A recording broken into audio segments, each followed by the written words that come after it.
আজকে গুজরাট টাইটান্স আর কলকাতা নাইট রাইডার্সের মধ্যে ম্যাচটা ছিল খুবই মারাত্মক। কারণ গুজরাট টাইটান্স তো প্লে অফে গিয়ে বসে আছে। কলকাতা নাইট রাইডার্স হেরে গেলেই তাদের প্লে অফ থেকে ছিটকে পড়ার সম্ভাবনা রয়েছে। কাগজে কলমে এখনও কলকাতার প্লে অফে খেলার একটা সম্ভাবনা রয়েছে। সেই হিসেবে তারা প্রথমে ব্যাটিংয়ে নেমে নির্ধারিত 20 ওভারে 2 উইকেটে 247 রানের বিশাল একটা সংগ্রহ দাঁড় করায়। তাদের top order batter Finn Allen মাত্র 35 বলে 93 রান করে। অঙ্কুশ রাজবংশী 44 বলে করে 82 রান।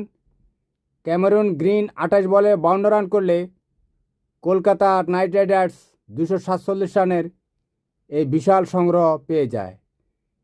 এই রান তাড়া করতে নেমে অবশ্য গুজরাট টাইটান্সও তারা চেষ্টা করেছে ম্যাচ জেতার জন্য, কিন্তু 247 রান তো অনেক বড় রান। তাদের শুভমান গিল প্রচেষ্টা চালিয়েছে, 49 বলে 85 রান করে আউট হয়ে গিয়েছে।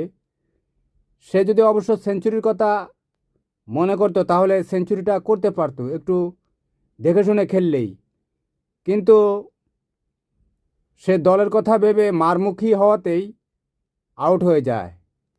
এরপর জর্জ বাটলার প্রচেষ্টা চালিয়েছিল, কিন্তু সেই চেষ্টা ধোপে টেকেনি।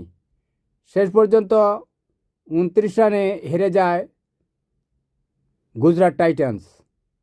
আল্লাহ হাফেজ, ভালো থাকবেন।